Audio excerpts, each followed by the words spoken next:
So I guess the first big question is what's the rationale for using AI systems for law enforcement, both from the perspective of how does it help law enforcement officers and law enforcement systems, but also from the perspective of how do people think it would help the average citizen?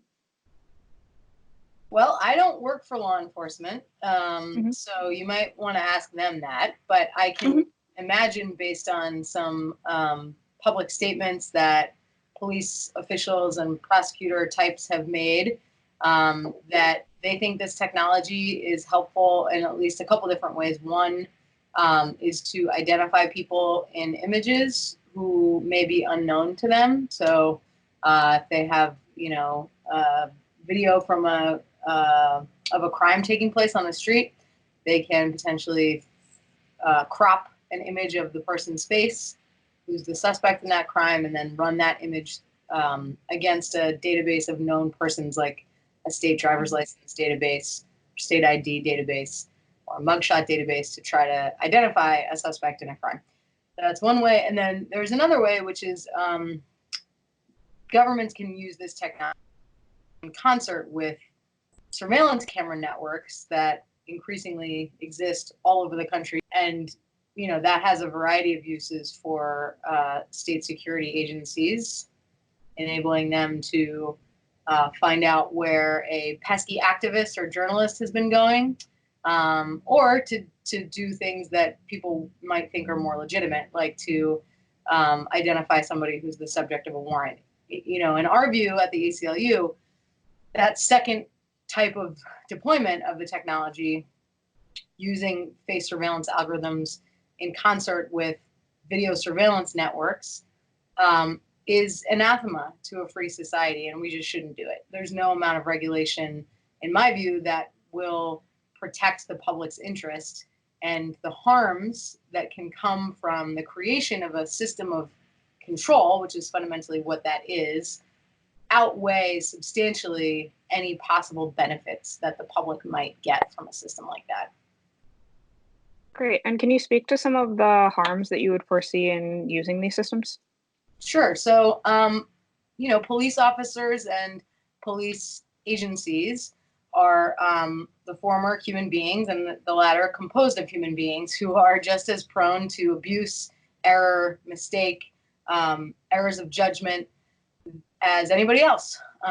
We know that any surveillance system, any database system that government entities create or give themselves access to is ultimately abused. So whether that's at the federal level with something like the National Security Agency's quote unquote foreign intelligence surveillance, which swept up the private communications of millions of Americans, being used by NSA analysts to spy on their romantic interests, or whether we're talking about local police misusing their access to criminal databases to look for information about people they have a personal vendetta against, maybe a neighbor who's won't stop bothering them about shoveling the sidewalk, or even in potentially political situations, using information that is supposed to be deployed only for official public safety purposes for personal or political purposes. And that there's a long history of that in the United States, which extends into the present. So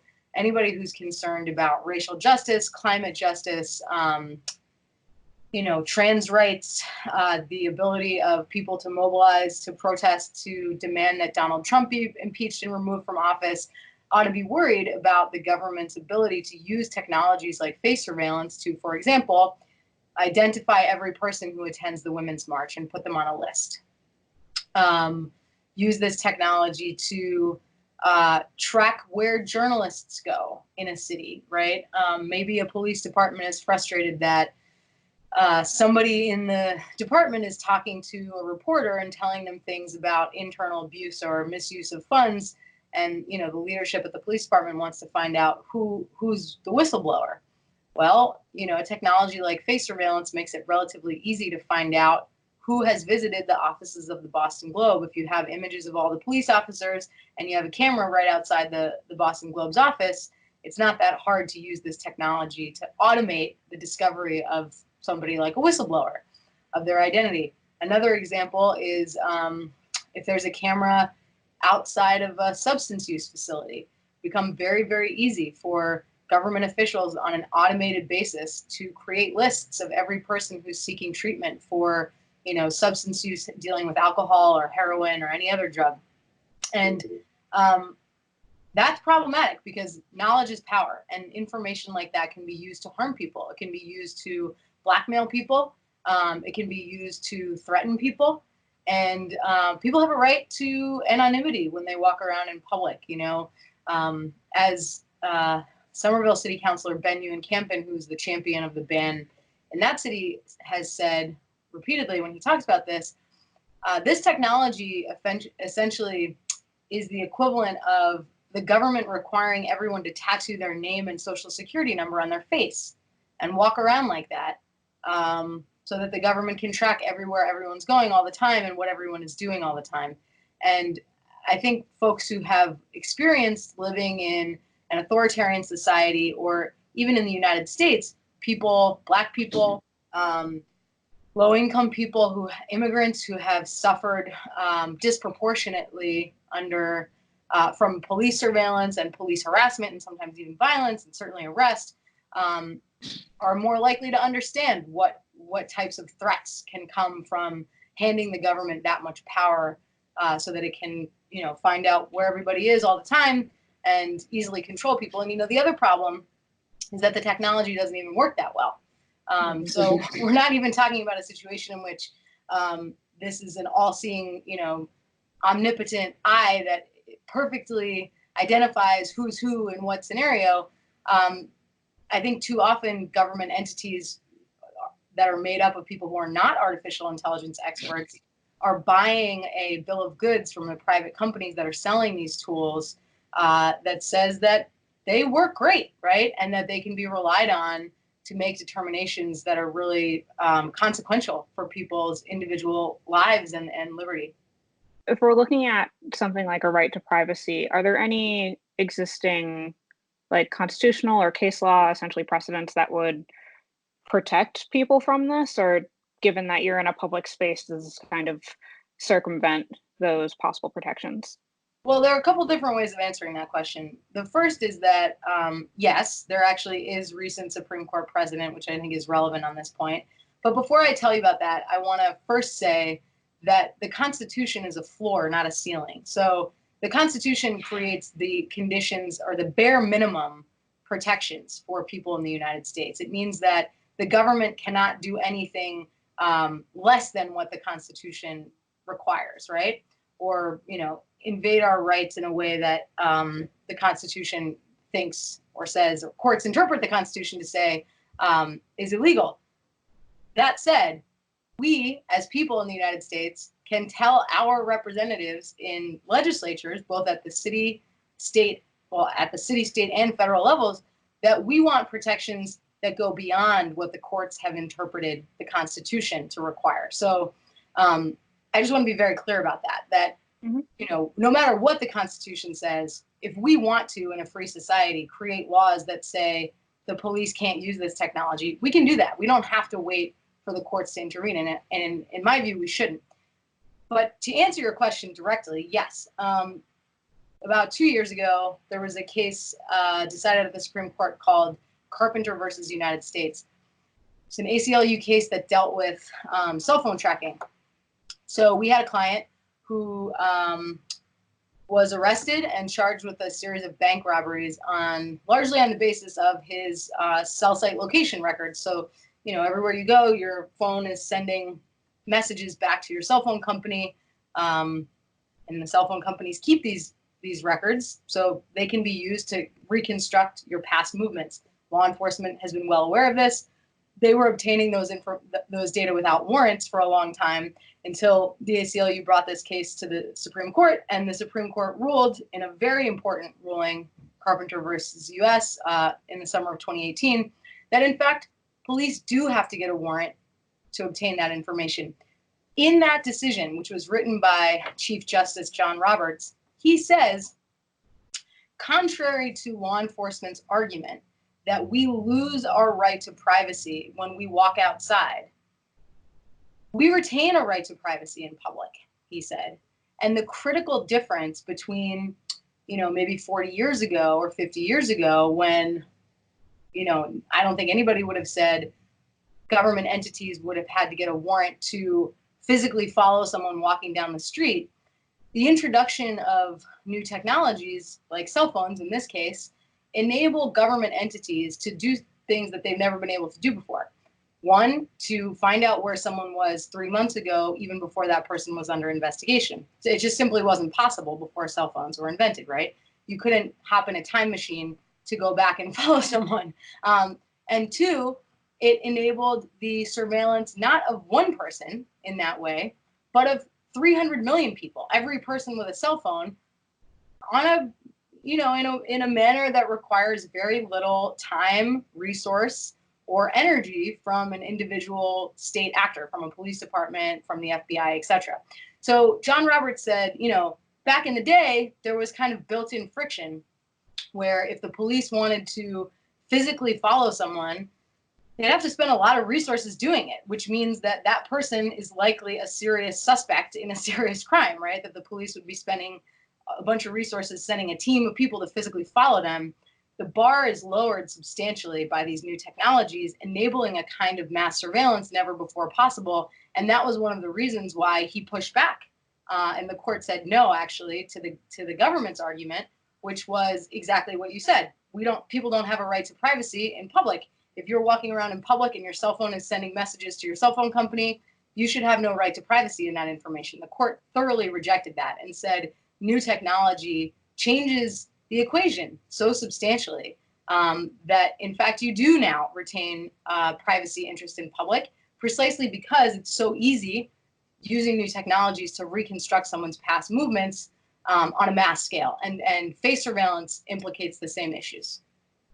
Yeah, so I was going to ask, how does that translate to something like facial recognition, given that tracking your phone data versus tracking like CCTV security cameras is not necessarily the same? Or I guess it wouldn't seem the same to me. It's not exactly the same. There are a couple differences. One is that you can't leave your face at home. Yeah. You can leave your phone at home. So in some ways, the privacy concerns are heightened actually with biometric surveillance because, and not just with respect to facial surveillance either, but there are a whole host of other like remote biometrics that can be marshaled to track people without their knowledge or consent. The shape of your ear is supposedly a biometric, your voice, right? The way that you walk, your gait is also supposedly a unique identifier. So those types of bodily biometric surveillance technologies, I would argue, are actually more invasive than cell phone tracking because you can't take them off, right? You can't just leave it at home. The other difference, which sort of cuts in the other direction, is that whereas with our cell phones, they're in our pockets all the time, although we could leave them at home, most of us don't. The networks of surveillance cameras across Massachusetts, most of the country, frankly, most of the world at this point, may not be so pervasive that they can see every city block throughout an entire community. But that's changing. Every day, frankly, every month, every year, dozens more surveillance cameras are added to the city streets of Boston. And those surveillance networks are growing more and more powerful. And so, if we end up in a situation where there is a surveillance camera every other block, it is going to become almost identical to cell phone surveillance because of just the pervasive nature of the tracking. Yeah, I didn't know about the Supreme Court ruling, so this is all really interesting. So given that cities like San Francisco, Somerville, I think recently Brookline, have all voted to ban the use of facial recognition, I guess I'd like to hear your thoughts on those bans in the context of how like local versus state versus federal government is shaping how this technology is used, because we have all kinds of different regulations all over the place and there's no seemingly top down one thing that's really governing the whole system. Yeah, I mean, I don't think that this particular Congress and this particular president are very friendly to civil rights and civil liberties concerns, and that's putting it mildly. So I think it's a good thing from a policy perspective that the law on this issue is trickling up instead of the other way around. What we're seeing is, communities, especially the first two cities in the country, San Francisco first and then Somerville shortly after that, to do this. Some people have said, well, those are just really liberal, coastal communities, maybe. I think that the real significance of those two cities doing this first is that those are two places that are home to lots of tech workers. Obviously, a lot of people who work in San Francisco work in Silicon Valley, and this is maybe not known to a lot of people outside of Eastern Massachusetts, but a lot of people who live in Somerville work in Kendall Square, right? Which is like our version of Silicon Valley in Massachusetts. So it's not surprising to me, actually, that communities that a lot of tech workers live in were the first places in the country to push back hard and draw a very clear line in the sand, saying that these technologies will not be used in their communities by their local governments on them or their families. That's extremely significant in my view. And I think it's a really positive development. I think it's a really positive sign that local folks are organizing and taking this issue on.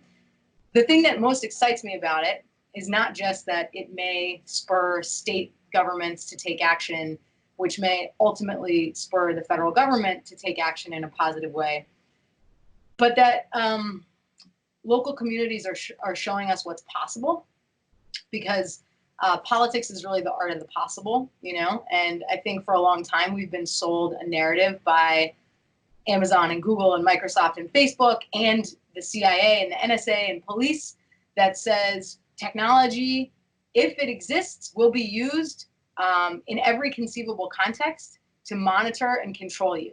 And there's nothing you can do about it, right? And so these communities are saying, you know what? We are not actually going to allow the technology to determine the boundaries of our freedoms in the 21st century. We live in a democracy, and so we are going to decide. We're not going to let the mere existence of this technology steamroll our rights. And that's really exciting for me, because it's a kind of like creative intervention, getting people to think differently about not just this particular technology, but about technology writ large, and how, a variety of systems that are controlled by centralized, very powerful actors are being used to undermine our democratic rights and our individual interests. This is an intervention into that problem, and I think it's a really exciting one. And are there other, I guess, measures that you could see local, state, probably not federal right now, but in theory, federal governments taking to help control or mitigate the possible negative consequences of technologies like this? Yeah, absolutely. All it takes is political will. I mean, these are not actually that complicated of problems in terms of thinking through what appropriate regulations might look like, if we think regulation is appropriate, or prohibiting the government from using these technologies at all in certain contexts, if we think that's appropriate.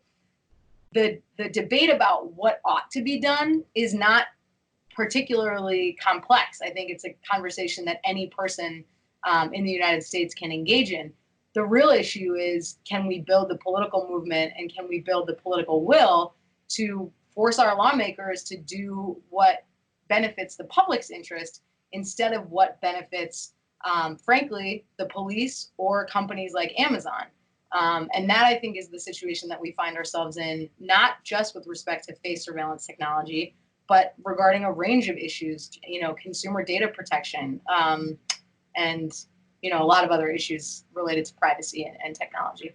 If people are interested in helping the local policies that are starting to spread, move out to other cities, but also move up to the state and federal level, do you have any advice for how they might be able to help make progress in that area? Yeah, definitely.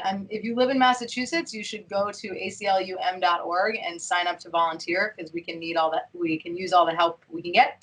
And then if you live in another state, you should contact the Electronic Frontier Foundation, a digital rights organization based in San Francisco, which just a couple weeks ago launched a nationwide campaign to try to get face surveillance bans passed across the United States. So you should look them up, EFF.org. Awesome. Thank you so much.